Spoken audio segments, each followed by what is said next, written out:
5 minutes. Okay, well, it's 4 o'clock, and at 4 o'clock, I have an alarm that goes off, rings on my computer, rings on my watch, and reminds me to make my daily video. Otherwise, I'll forget. Honestly, I'm just too wrapped up in work and whatever I'm doing, and so I'm like, damn it, And a lot of times when it goes off, I I don't right now. I don't know what I'm supposed to talk about for 5 minutes. There's nothing like on my mind that seems interesting or important, and I notice the alarm goes off, and then I'm like, oh shit! Like I don't. What am I gonna? I don't even have anything to share or say.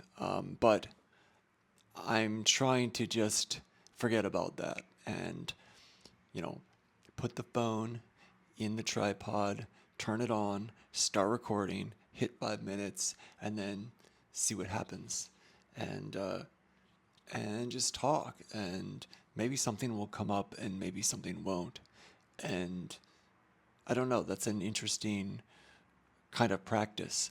I I remember reading um, a book about yoga. I think it was a book about yoga or a podcast or something. Anyways, and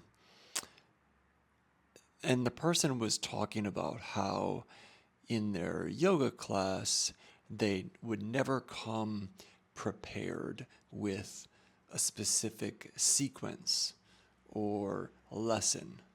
They would just show up in class and allow whatever came up to come up, or allow themselves to kind of observe somebody intuit somebody's needs, and kind of just let the class happen. And I always thought that was really interesting because I I could never imagine doing that myself. Like just um, you know, I always, back when I was doing some yoga classes, I would always have to have, know my sequence, know what I'm going to do, and feel really prepared.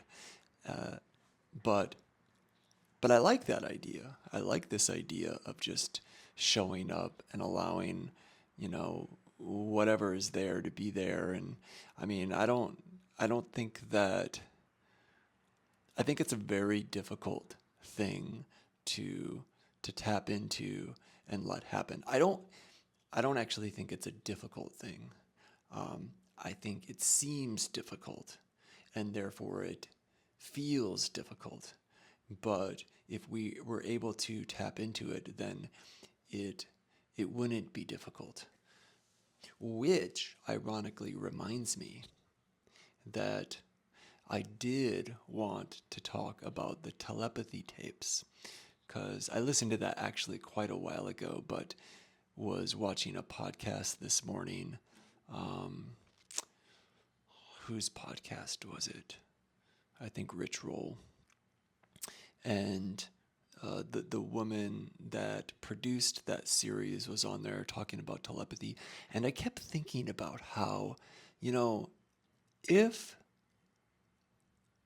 if there is the human potential for telepathy in one kind of person, then the potential for telepathy, I suspect, might be available in all people. Like any ability that any human has, all humans have the potential for that ability. Like I totally believe that. I just don't think that, there's this idea that some people are smart, some people aren't, some people are creative, some people are like this, and I think all of those traits, whatever the trait is, creativity, people have always told me that I was creative, but I mean, I think creative is just a muscle that you exercise and it grows. And, you know, if you're a creative person, it's probably because you just happen to be put into a place or a position of, working that muscle. And so you've become creative, blah, blah. But I was thinking about that in terms of the telepathy and how that's got to be possible. Telepathy should be possible for everybody. And there's my 5 minutes. Look, I did it.